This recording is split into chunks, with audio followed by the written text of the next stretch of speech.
네, 새로 오신 분들 반갑고요.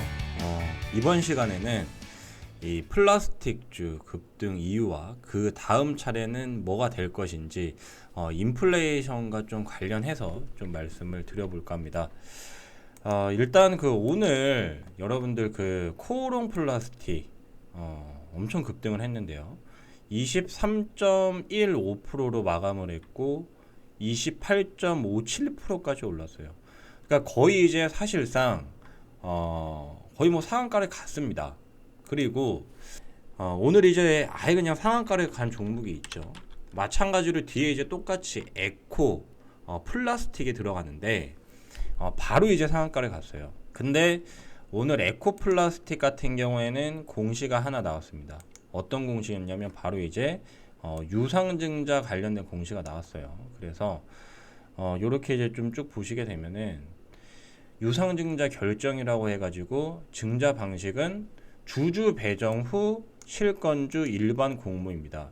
그러니까 사실상 이게 유상증자가 제3자 배정으로 나오고 그 다음에 제3자로 이제 배정이 되는데 그 제3자가 만약에 뭐 삼성전자 같은 글로벌 대기업이다. 그러면은 이제 유상증자 결정 나고 나서 상한가를 가거든요. 근데 주주 배정을 하고 나서 일반 공모로 돌리는 이러한 방식으로는 사실상 상한가를 거의 안 가요. 오히려 하락하는 경우가 많습니다. 왜냐 그러면 주주들 돈을 빼먹는다. 그렇게 이제 많이 생각을 하기 때문에 사실 주주 배정으로 이렇게 유상증자 결정을 하고 상한가를 가기는 쉽지 않은 일이다. 근데 지금 보시게 되면은 지금 증자전 발행 주식 총수가 이렇게 되는데요. 요번에 이제 신주로 이 유상증자 결정하면서 발행되는 주식 수가 약 한 30% 가량이 되거든요. 그러면 현재 발행한 주식 대비 30% 정도면 결코 적은 금액이 아니죠.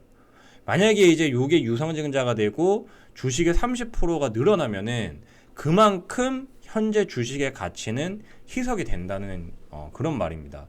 근데 그럼에도 불구하고 30%가 급등을 해버렸어요. 거기에 대해서 우리가 자세하게 좀 알아봐야 되는데 요게 이제 인플레이션과 또 밀접한 연관이 있고 결국 뭐 철강 그 다음에 그 전에 급등했던 알루미늄 그런 부분과 다 일맥상통하는 그러한 부분입니다.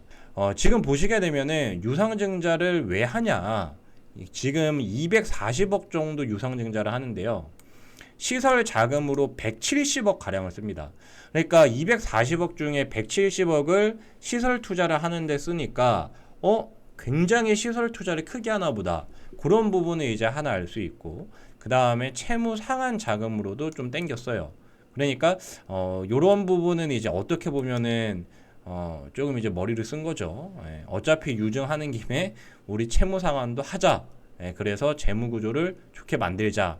그러니까 대부분 이게 어떠한 좀 굉장히 재무제표가 안 좋은 기업들이 유상증자를 하거든요. 그리고 주주 배정 방식으로 요렇게 이제 유상증자를 하면은 거짓말처럼 재무제표가 엄청나게 좋아집니다. 근데 그거는 이제 눈속임이에요, 사실은. 왜냐하면 주주들 주머니에서 나오는 돈을 가지고 채무 상환을 하고 그 다음에 부채를 줄이다 보니까 어떻게 보면은 요거는 이제 눈 가리고 아웅하는 그런 이제 격이죠. 근데 어쨌거나 지금 에코플라스틱이 유증한 것을 보면은 시설 자금이 대부분이다. 약간 이제 뭐 채무 상환하는 부분도 있긴 하지만 메인은 시설 자금, 즉 이제 증설을 하려고 하는 거죠. 그래서 뭐 아래 이렇게 좀 더 자세한 내용이 이렇게 쭉 나오는데 가장 이제 중요한 부분은 실적입니다. 자, 만약에 이 기업이 만연 그냥 이제 적자 기업이에요. 적자만 계속 내는 기업이 이거 이러다가 우리 기업이 상장 폐지 요건에 해당이 돼가지고 상장 폐지가 되겠다. 그러면 사실 이런 주주 배정 방식으로 그 유상증자 결정을 하면 하한가를 가기도 해요. 왜냐면 거기에 사실 어떤 주주가 내 주머니에서 돈을 빼가지고 힘내라 우리 기업 화이팅 그러겠습니까? 얼른 도망치려고 하겠죠. 근데 현재 에코플라스틱의 어떤 실적적인 부분을 보시게 되면은 에코플라스틱이라는 기업 자체가 매출액이 매년 조 이상 나오는 기업이에요. 연간으로 보시게 되면은 요렇게 지금 매출액이 조 단위의 기업이거든요. 그리고 뭐 일부 이제 영업이익이 마이너스를 이렇게 기록하기도 했지만 뭐 대규모 적자를 기록한 적이 없습니다. 그리고 뭐 지금 보시게 되면 부채 비율이 뭐 일반적으로 이상적인 수준보다는 좀 높아요. 그래서 주주 배정 유증을 그렇게 이제 하면서 채무도 좀 상환하고 싶다 그렇게 이제 밝힌 건데, 최근에 이제 여러분 분기 실적을 보시게 되면은 전년 동기 대비해서 2020년 6월 대비해서 2021년 6월에는 매출도 늘고요. 영업이익도 마이너스 42억 원이었던 게 57억으로 완전히 개가천선을 했습니다. 그러니까 최근에 이 분기 실적을 보면 다 영업이익이 잘 나왔단 말이에요. 그러니까 재무제표 자체가 엉망진창인 회사가 아닌데도 불구하고 유상증자를 과감하게 이제 주주 배정으로 했는데 그게 대부분 시설에 투자가 된다. 그리고 그 전에 여러분이 코오롱 플라스틱 관련된 부분을 보셔야 되는데, 코오롱 플라스틱도 여러분 실적이 엄청나게 지금 개선이 되고 있습니다. 지금 연간 기준으로 보시면 얘가 그동안 이제 약 한 5년 동안 매출액이 4천억을 넘은 적이 없어요. 근데 올해 컨센이 이제 4,178억 원으로 이렇게 이제 나와 있죠. 뭐 물론 이제 컨센이 항상 좀 좋게 나오긴 하지만 처음으로 이제 근 6년 만에 매출액이 4천억이 넘고 영업이익 같은 경우에는 근 6년 만에 이제 사상 최고치를 찍을 것으로 보이는데, 분기 실적을 이렇게 보시게 되면요, 최근에 엄청난 턴어라운드를 했어요. 그러니까 사실 앞서 이제 말씀드린 에코플라스틱 대비해서 코오롱 플라스틱의 실적 개선세가 더욱 뚜렷하다. 지금 영업이익을 보시게 되면 요게 이제 마이너스 33억으로 이렇게 찍혔잖아요. 2020년 6월에 2020년 2분기에 전년 동기 대비해 가지고 지금 요게 이제 플러스로 바뀌고도 2배나 영업이익이 뛰었고 매출액도 2배나 껑충 뛰었습니다. 그래서 실제로 이 기업 관련 내용을 보고서 들어가서 이렇게 보시게 되면은 얘네는 지금 실적도 좋지만 사실 앞으로의 실적이 더 좋아질 수밖에 없는 기업이에요. 왜냐? 바로 전기차, 그 다음에 수소차 관련 수혜주이기 때문입니다. 지금 뭐 보시면 이렇게 쭉 나오는데요. 여기 이제 뭐 POM 자체 중합 설비를 뭐 보유하고 있고, 컴파운드 역시 자체 생산 설비를 보유하고 있다.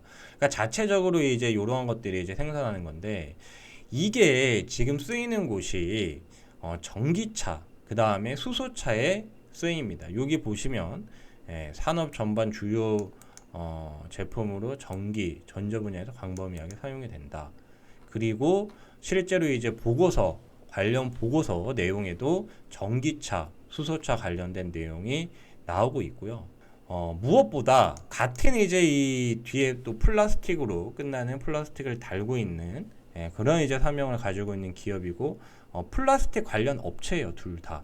근데 코오롱 플라스틱 같은 경우에 사상 최대 실적입니다. 사상 최대 실적이었기 때문에 지금 주가가 거의 이제 상한가를 간 거고, 에코플라스틱 같은 경우에도 얘도 그러면 실적적인 부분이 당연히 최근에 개선이 됐고 앞으로 곧 사상 최대 실적이 나올 거다. 그러니까 어떻게 보면은 시설 투자를 한다는 거는 미래의 전망이 굉장히 좋기 때문에 시설 투자를 하는 거죠. 이게 유증을 시설 투자한다 그래 놓고 다른 데 쓰는 거 아니냐, 그렇게 이제 뭐 말씀하실 수도 있는데, 그러면 사실 횡령이죠, 그거는.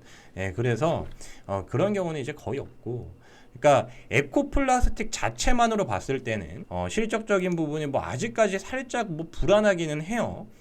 좀 뭐 불안정한 그런 이제 기업이었지만, 근데 같은 동종 업계에 있는 코오롱 플라스틱을 봤을 때는 얘네 사상 최대 실적이네. 코오롱 플라스틱이 이렇게 잘 나가면 에코 플라스틱도 잘 나가겠구나. 그렇게 이제 알 수가 있는 거죠.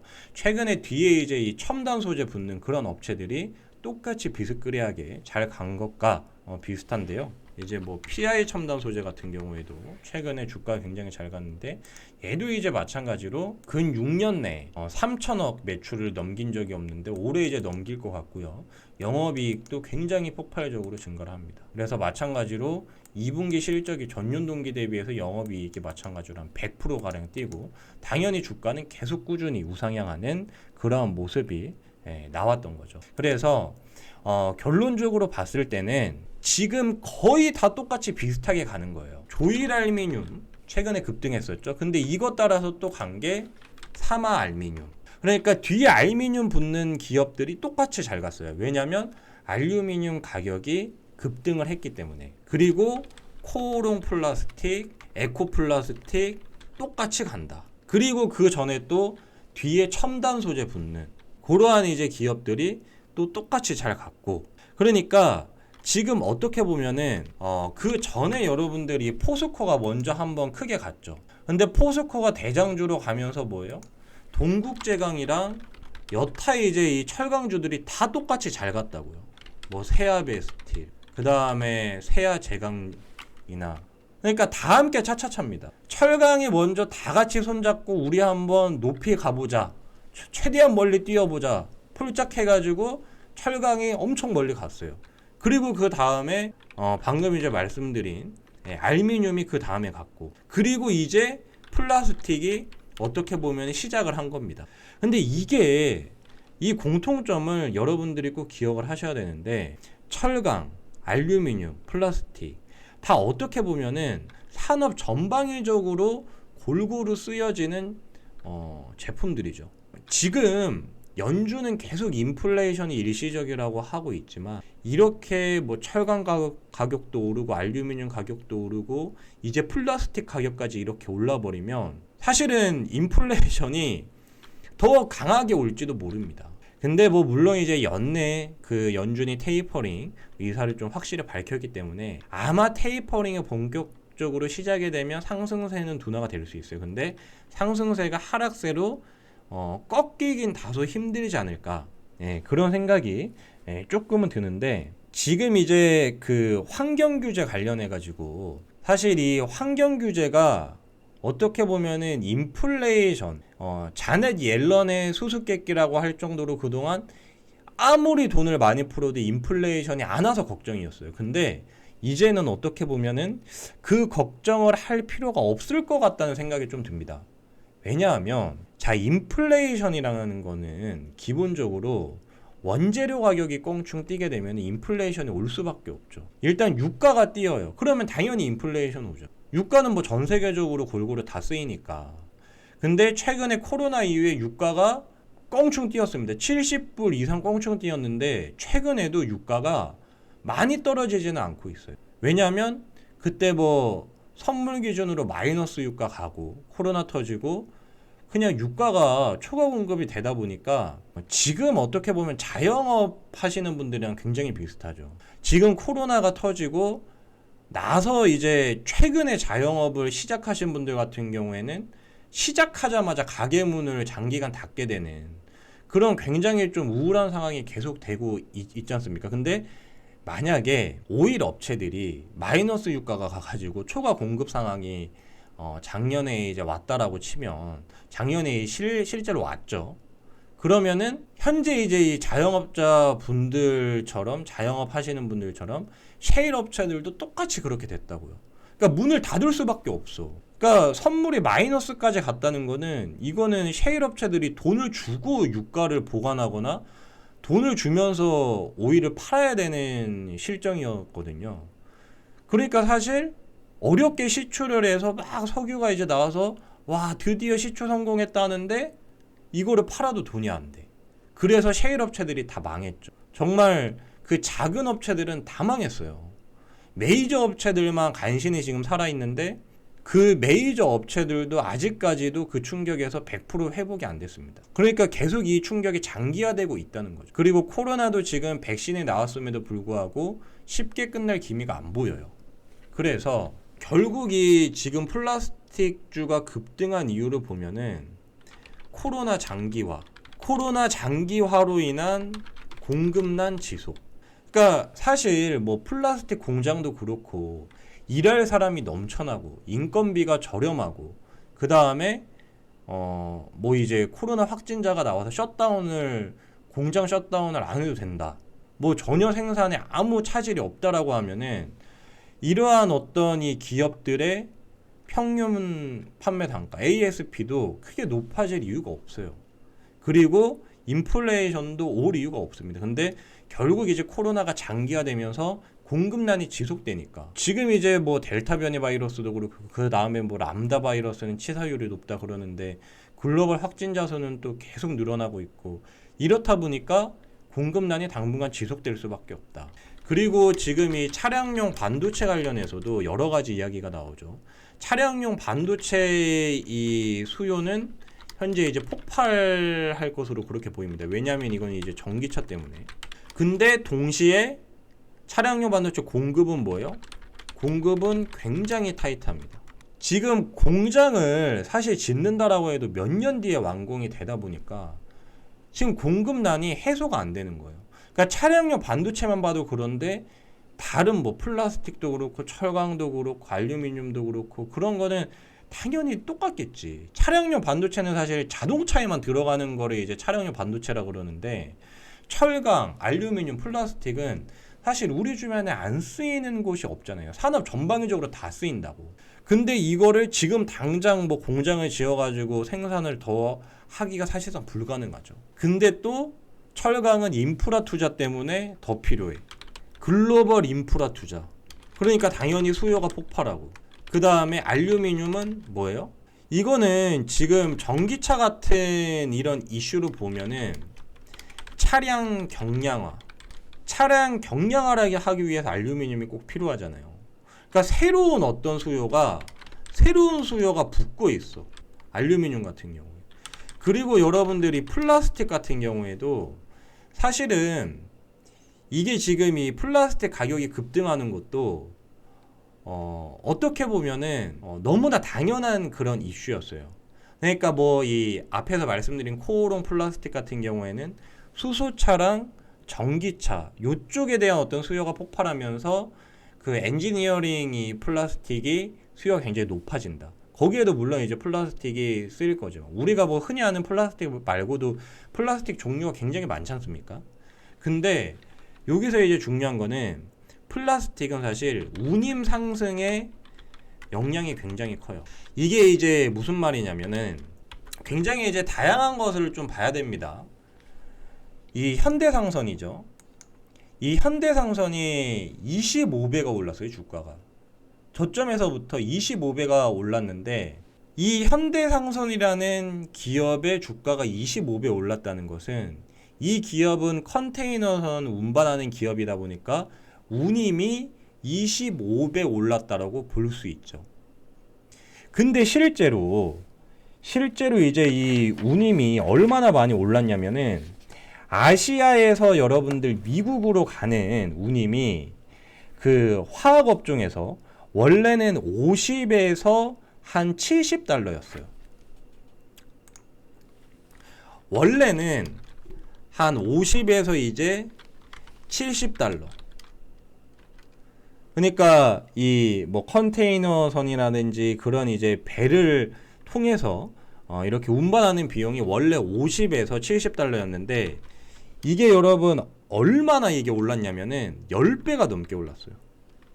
지금은 500불에서 750달러입니다. 1톤당.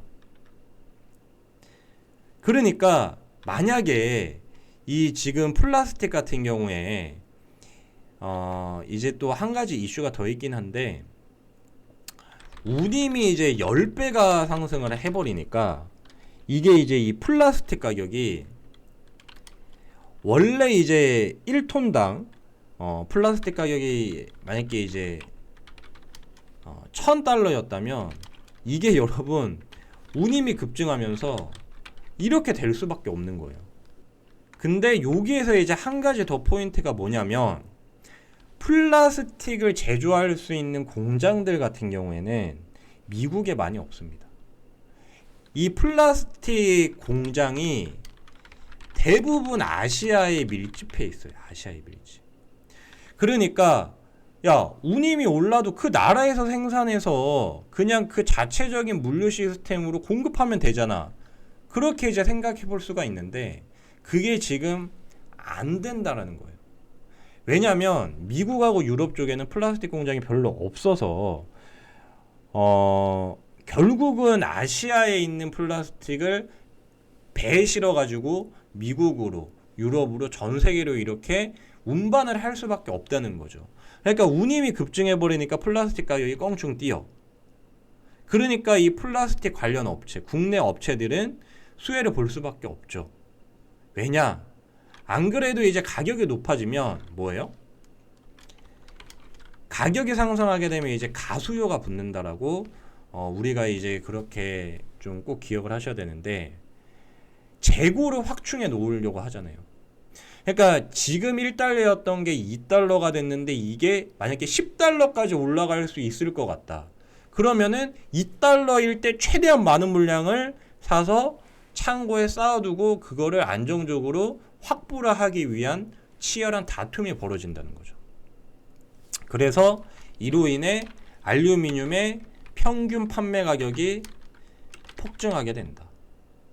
그러니까 결국 이제 가격이 오르기 시작하면은 그때 실적 증가세가 가장 가파르게 나타난다는 거예요.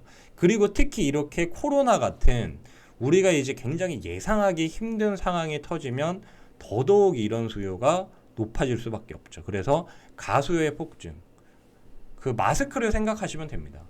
그러니까 우리가 마스크 같은 경우에 코로나가 터지고 나서 막 마스크 하나에 뭐 10,000원까지도 올라가고 그랬잖아요. 10,000원이 넘기도 하고 그랬는데, 사실 이 마스크 공급이 굉장히 폭발적으로 늘어났고 정부에서도 마스크 사재기를 막았지만 사람의 심리상 지금 마스크를 안 쓰면 죽어. 그러니까 마스크를 10,000원 이상에도 살려고 하는 그런 이제 수요가 있었기 때문에 마스크 가격이 폭등한 거랑 비슷한 논리입니다. 그러니까 지금 어떻게든 이런 철강, 알루미늄, 플라스틱 이러한 어떤 원재료들을 확보를 어떻게든 기업들은 많이 해 놓으려고 하기 때문에 이 가격이 쉽게 떨어지지 않고 계속 이러한 기업들, 철강 기업들, 알루미늄 기업들, 플라스틱 기업들의 실적이 갑자기 확 좋아지게 된다. 근데 만약에 이러한 기업들이 이제 언제 꺾일 거냐, 그거를 좀 생각을 해보면은 당연히 이 코로나가 끝날 때, 코로나 장기화가 이제 다시 더 이상 코로나는 없다. 이제 치료제 뭐 나왔다. 그러면은 아마 철강 가격, 알루미늄 가격, 플라스틱 가격도 급락을 할 가능성이 큽니다. 그래서 사실 지금 이제 막 플라스틱은 좀 부각이 됐기 때문에요. 플라스틱 같은 경우에는 한 차례 더 오를 수도 있지 않을까. 예, 그렇게 좀 개인적으로 생각이 되는데, 여기서 이제 가장 핵심 좀 리스크로 볼 수 있는 거는 바로 코로나가 언제 끝날지, 코로나가 언제 종식될지, 예, 이거를 꼭 모니터링을 하셔야 된다. 왜냐하면은 코로나 치료제가 만약에 개발이 됐어요. 그래서 지금은 이제 많은 분들이 코로나 치료제가 사실상 없다 보니까 코로나 치료제를 지금은 맞지를 못하죠. 코로나 걸리면 이제 사실 방법이 없잖아요. 뭐 일시적으로 지금 이 뭐 임상 시험으로 사용되는 거는 있지만 그거는 이제 중증 환자한테만 쓰이고, 코로나 백신으로밖에 지금은 예방밖에 못합니다. 일반적인 케이스로는. 근데 만약에 이제 코로나가 걸려도 코로나 걸려도 돼, 이제 코로나 치료제 맞으면 그냥 뭐 감기처럼 이제 그냥 아무렇지도 않아, 코로나 걸려도 안 죽어, 이렇게 된다라고 하면은 이 가수요가 크게 줄어들 수밖에 없다. 그러면 이 철강, 알루미늄, 플라스틱 이러한 이제 관련주들이 아마 크게 하락을 할 것이다. 뭐 그때 이제 우리가 공매도를 할 수 있다라고 하면은, 공매도를 하면 또 좋겠죠, 그쵸? 지금 오른 것만큼 반대로 내려올 거니까. 그래서 사실 뭐 정말 이제 미국처럼 공매도가 자유롭다면 너무 좋을 텐데, 지금 뭐 이 코오롱 플라스틱도 그렇고 에코 플라스틱도 그렇고 뭐 사마 알미늄, 조일 알미늄 뭐 이러한 기업들은 사실상 우리가 공매도 칠 수 있는 물량이 거의 없다라고 보시면 돼요. 그래서 공매도까지는 우리가 어떤 투자 전략을 세우기는 힘들겠지만, 지금 당장은 코로나가 끝나지 않는 한 철강, 알루미늄, 플라스틱 가격은 한 차례 더 오를 수가 있을 것 같다. 그렇게 이제 보고 계신 게 맞을 것 같습니다. 그래서 뭐 오늘 또 이렇게 잘 이해가 되셨는지 모르겠는데요. 추가적으로 좀 더 이제 궁금한 사항이나 또 새로운 정보가 필요하시면 저희 또 아래 링크가 있으니까 저희 또 노란톡 통해서 들어오시기 바라겠고요. 오늘 그래서 이 플라스틱주 급등 이유와 그 다음에는 또 어떤 것들이 부각이 될지 거기에 대해서 좀 이야기를 해봤는데 그 다음 차례가 될 것으로는 저는 이제 개인적으로 좀 이렇게 생각을 합니다. 지금 철강도 그렇고 이 알루미늄도 그렇고 플라스틱도 그렇고 요게 이제 이 가격이 많이 지금 뛰고 있다는 거예요. 그러면은 철강으로 또 어떤 제품을 만들겠죠. 그리고 알루미늄으로 또 어떤 제품을 또 만들 겁니다. 그리고 플라스틱으로 또 어떤 제품을 만들 거예요. 근데 그 제품이 만들어지면은 그 제품의 가격도 오르겠죠. 왜냐하면 철강 가격도 오르고 알루미늄 가격도 오르고 플라스틱 가격도 오르니까. 그래서 저는 개인적으로 이제 그 다음은 철강, 알루미늄, 플라스틱을 짬뽕을 해가지고 뭔가 어떤 제품을 만든다. 그러니까 즉 첨단 소재를 만든다. 그러면은 이 첨단 소재의 가격이 또 엄청 뛸 것 같습니다. 왜냐하면 구하기가 점점 더 어려워질 거니까요. 그래서 아마 플라스틱주 다음으로는 어떤 이러한 좀 굉장히 좀 만들기 어려운 첨단 소재 쪽이 사실 뭐 이미 좀 부각이 됐긴 했지만 한 번 더 좀 부각이 될 수 있지 않을까. 그러니까 사실 철강이나 좀 알루미늄, 플라스틱 이런 거는 그렇게 진입 장벽이 크진 않아요. 근데 첨단 소재 같은 경우에는 굉장히 진입 장벽이 높죠. 그냥 뭐 단순히 공장만 뚝딱 지어가지고 만들 수 있는 것들이 아닙니다. 많게는 뭐 10년 이상 축적된 노하우와 기술력을 통해서 첨단 소재를 생산해내는 것이기 때문에 누구나 따라할 수 있는 것은 사실상 가격 메리트가 없지만 진입 장벽이 확고하고 기술 경쟁력이 굉장히 높은 진입 장벽이 뛰어난 그러한 기업들 같은 경우에는 이제 본격적으로 좀 부각될 가능성이 크지 않을까, 그렇게 좀 말씀을 드릴 수가 있겠습니다. 그래서 그 다음 차례로 첨단 소재를 여러분들이 좀 주목을 해보시면 좋을 것 같습니다.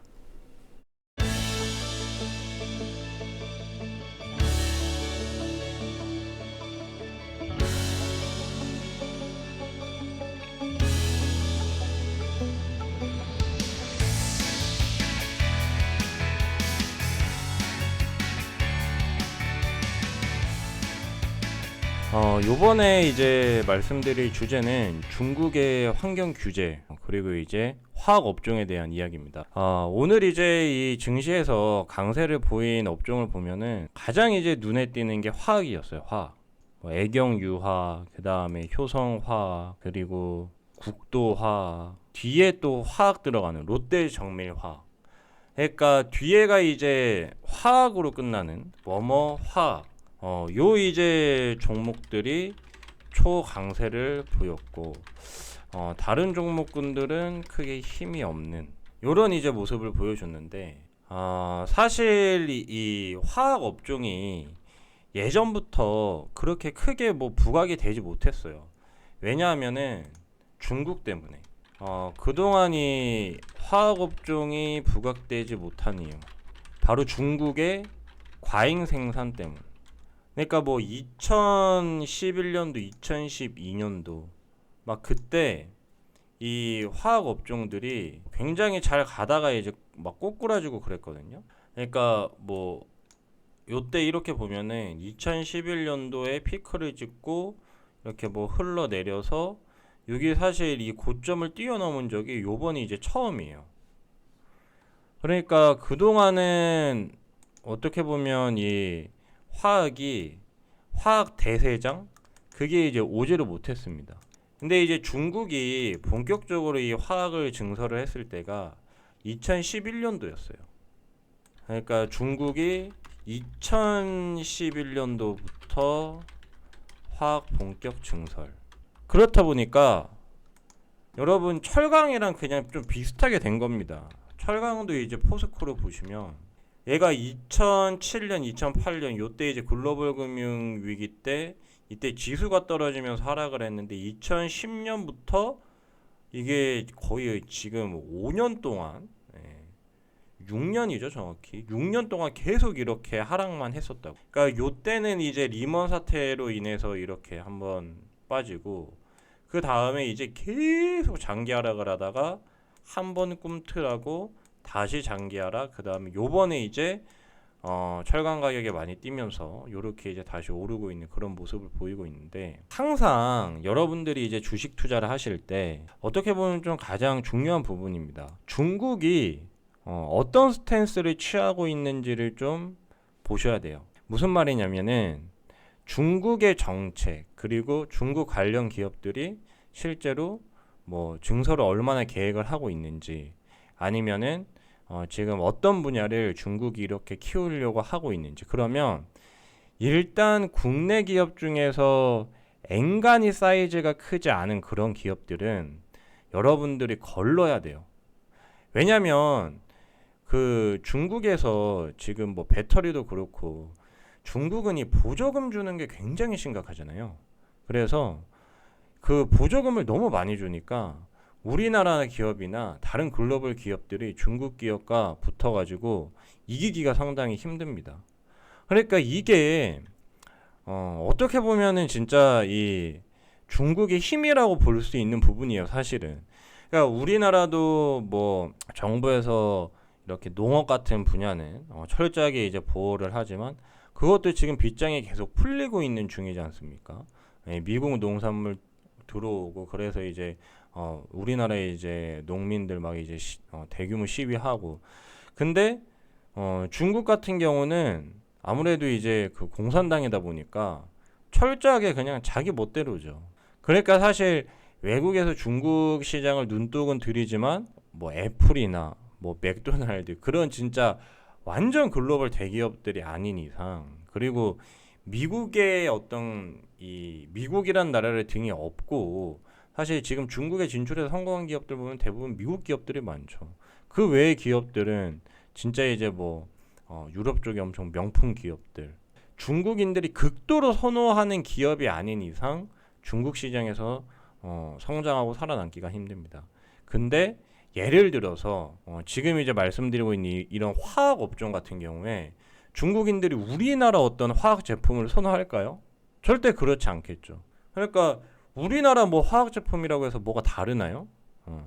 이거는 뭐 제품의 디자인도 없고 아무 차이도 없다고. 그러니까 중국에서 대규모 증설을 해버리면은 이건 아예 그냥 박살이 나는 그런 이제 업종이었는데, 뭐 롯데케미칼도 보시면 이제 똑같죠. 2011년도에 딱 피크를 찍고 그 다음에 요렇게 이제 하락하기 시작해가지고 이 고점을 뛰어넘지 못했습니다. 그리고 지금 다시 좀 이렇게 반등이 나오려고 하는데, 사실 이 롯데케미칼은 지금 왜 수혜를 많이 못 받냐면은 얘네는 이제 NCC, 그러니까 화학에도 이제 여러 종류가 있지 않습니까? 근데 뭐 이렇게 어려운 거를 모르셔도 그냥 심플하게 그렇게 생각을 하시면 돼요.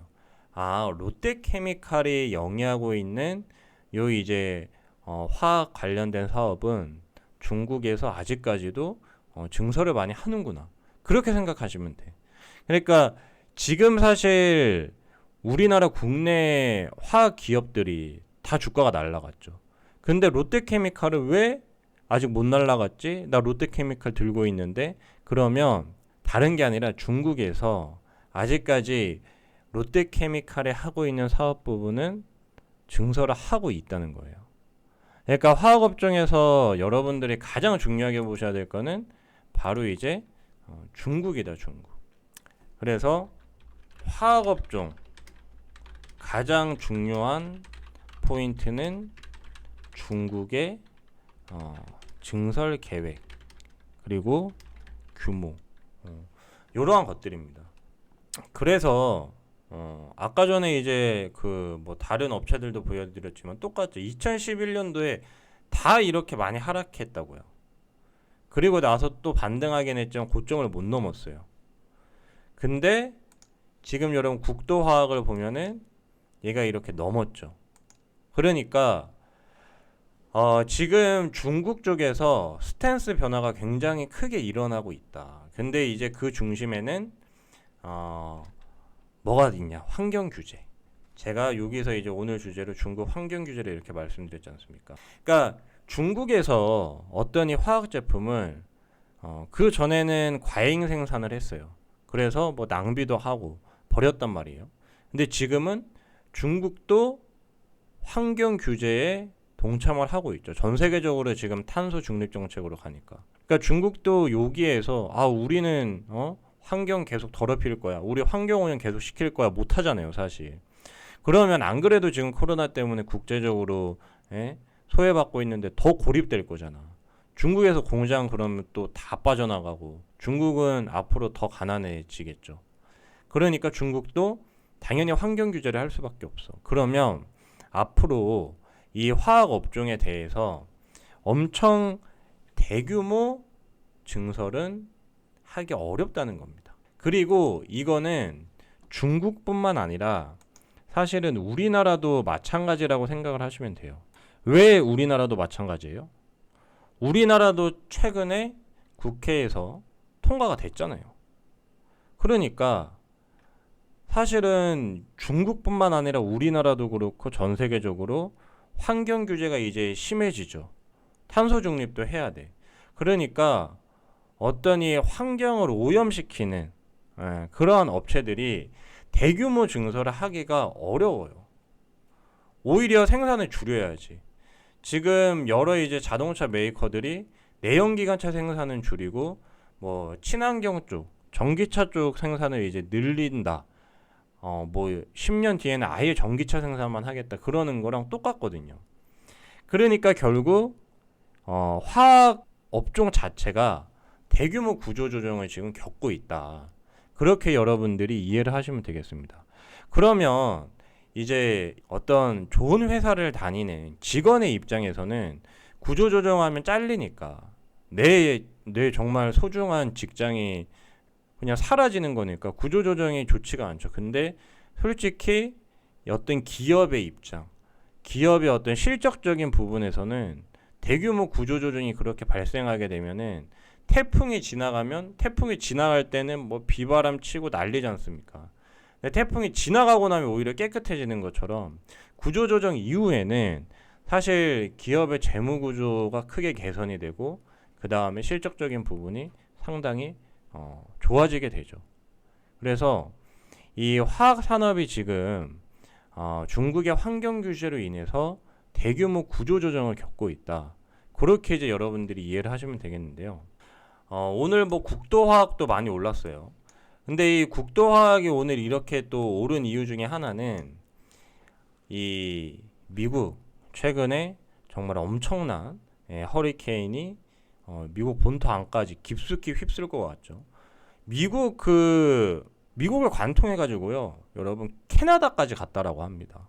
그러니까 원래 같은 경우에 이 허리케인이 그 내륙으로 들어오면 들어올수록 이게 힘이 약해져 가지고 사라져야 정상인데 이게 사라지지 않고 계속 그 힘을 유지하면서 지구 온난화 때문에 계속 그 미국 중심지까지 뚫고 간 거예요. 그래서 캐나다 케벡까지 가서 이제 뭐 사라졌다라고 하는데 이게 여러분 역대 피해 규모로 치면은 3위라고 합니다. 3위. 그리고 피해액이 100조가 좀 넘을 거라고 지금 이제 추정이 돼요.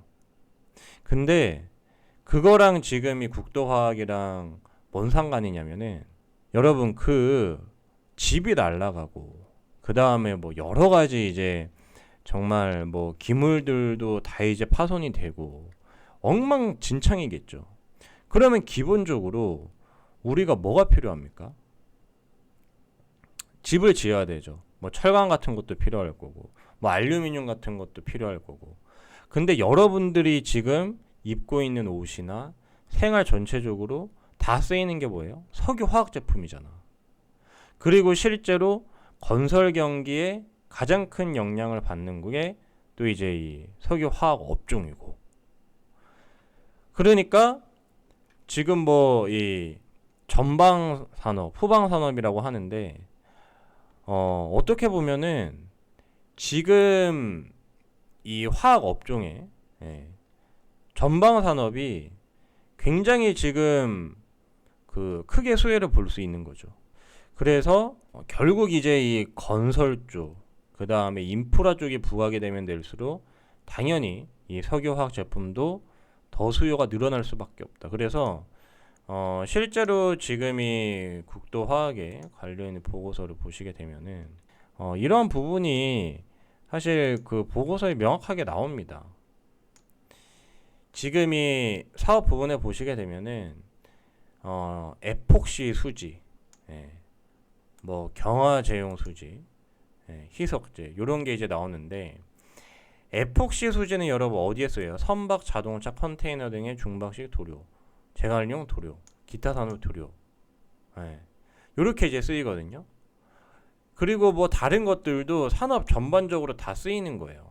그러니까 뭐 페인트 같은 데도 쓰이고 정말 이제 그 안 쓰이는 데가 없고 특히 이제 건설 쪽에 그렇게 이제 많이 쓰이기 때문에 지금 뭐 집도 부서지고 다 부서졌지 않습니까? 그러면 국내 이런 화학 업체들이 더 이렇게 수요가 늘어나면서 더 이제 가격적인 부분, 그 다음에 판매량적인 부분, 그게 실적이 결국 크게 늘어날 수밖에 없다. 그래서 오늘 주가가 7% 가량 7% 내외 이렇게 상승을 했는데 사상 최고가예요. 사상 최고가를 갔기 때문에 이제는 기술적으로 보시면 위에 이제 매물대가 아무것도 없습니다. 여기 이제 조금 요 앞에 이제 물려 있는 사람들, 여기 이제 이 어떤 물량들이 다 오늘 소화가 됐다라고 하면은 내일 한 번 더 크게 갈지도 몰라요. 그러니까 기술적인 분석도 좋고 그 다음에 수급적인 부분도 매우 좋고요. 수급 오늘 투신 연기금 거의 싹쓸이 매수를 했죠. 보험까지 외국인도 샀어요. 근데 앞에서 잠깐 보여드렸지만 오늘 이 코스피 코스피 외국인 기관 수급 보시면 둘 다 쌍끌이 매도입니다. 그러니까 전체적으로 매도를 했다라고 해도 사는 종목이 있다는 거예요. 왜? 제 눈에는 보이거든요. 그리고 기관 투자자 눈에도 보여. 이거는 좋구나 지금. 이거는 미국 아이다 허리케인 관련해서 굉장한 수혜를 받을 수 있고 지금도 사실 실적적인 부분을 보면은 한 2배 가량은 충분히 저평가라고 보이는 게요. 지금 이 2분기 실적이 전년 동기 대비해 가지고 매출액은 50% 가까이 늘어나고 영업이익은요 781억 원이 찍혀있는데 이게 수치상으로 얼마나 지금 대단한 거냐면은 전년 한 해 동안 영업이익이 460억이에요. 근데 지금 올해 2분기 영업이익이 작년 한 해치를 뛰어넘었습니다. 국도화학 같은 경우. 그러니까 한마디로 미친 거죠. 그러니까 작년 이제 2020년 요때 영업이익을 이미 그 한 분기 만에 뛰어넘어 버린 거예요. 그러면 주가가 뭐 몇 배 올라야 정상이죠? 한 4배? 4배 이상은 올라야 그러면 상식적으로 정상이다라고 볼 수가 있는 거죠. 그래서 이 실적을 보면은 정말 말도 안 되게 많이 올랐고 지금 이 한 분기 실적으로 사실 이 시총이 다 커버가 됩니다. 그러니까 그 정도로 지금 엄청나게 이 초호황기를 누리고 있다. 그렇게 이제 볼 수가 있는데 지금 이제 이 아까 전에 반기 보고서 여기에 보시게 되면은 여기에 그 제품 가격을 우리가 좀 볼 필요가 있어요. 제품 가격이 결국 이제 많이 올라서 그렇거든요. 여기 이제 주요 원재료 가격. 원재료 가격도 일단 크게 뛰었지만 원재료 가격이 뛰면서 동시에 지금 주요 이 제품 가격도 상승을 했다. 그러니까 결국은 원재료 가격이 뛰면은 그게 원재료 가격만 뛰는 게 아니라 제품 가격도 뛰고 전체적으로 인플레이션이 이제 쓰나미가 온다는 거죠. 저번에 또 말씀드렸듯이 인플레이션이 지금 크게 오고 있다. 그리고 이미 왔다. 이미 시작이 됐다.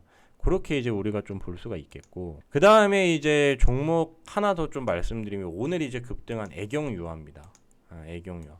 오늘 이제 15.77%, 그렇게 이제 많이 올랐는데, 이 애경유화 같은 경우에도 중국의 이제 환경 규제, 중국의 환경 규제의 영향으로 지금 굉장한 수혜를 받고 있어요.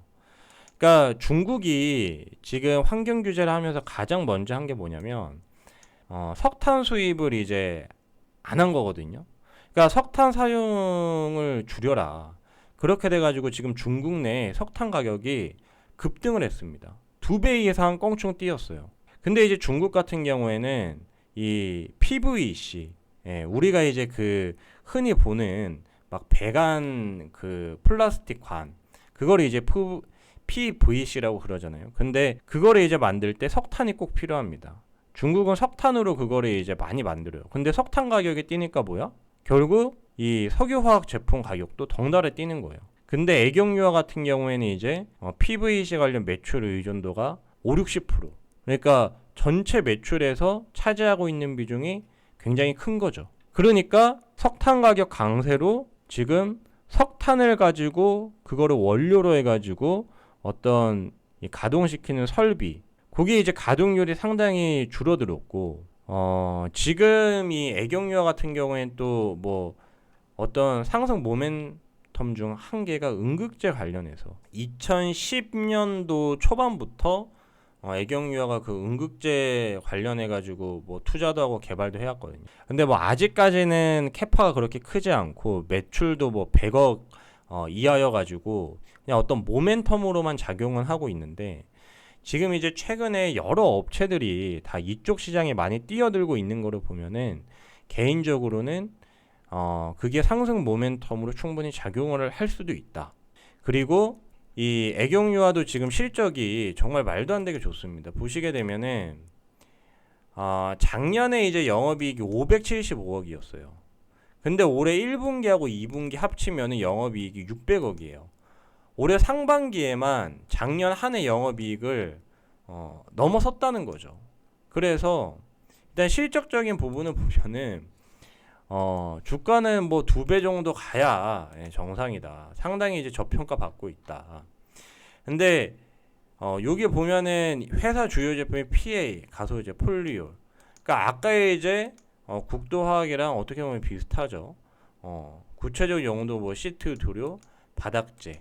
그러니까 얘도 어떻게 보면 이 미국 아이다 관련해서 그 아이다 허리케인이 휩쓸고 가서 수혜를 볼 수 있는 그런 종목이고요. 지금 여기는 주요 제품 등의 가격 변동 추이가 나오잖아요. 근데 보시게 되면은 정말 이 말도 안 되게 지금 올랐거든요. 지금 여기 이제 실제 주요 제품의 가격입니다. 근데 전년 동기 대비해 가지고 이게 전년 동기 전년에는 1톤에 117만 원이었어요. 근데 이게 지금 180만 원까지 올랐습니다. 50% 이상의 이 제품 가격이 뛰었어요. 그러니까 똑같이 이제 매출이 발생한다라고 해도 이 영업이익이 훨씬 더 크게 늘어날 수밖에 없죠. 마진폭이 훨씬 더 커졌으니까. 그래서 이런 부분을 봤을 때 지금 여러분들이 이 화학 업종 상당히 좀 중요하게 보셔야 될 것 같다. 근데 그 이제 메인 이유는 중국의 환경 규제 때문이다. 그렇게 좀 정리를 할 수가 있겠습니다. 그래서 뭐 저희 이제 그 노란토 관련해서 계속 이제 이러한 이슈를 굉장히 많이 다뤄드리고 있죠.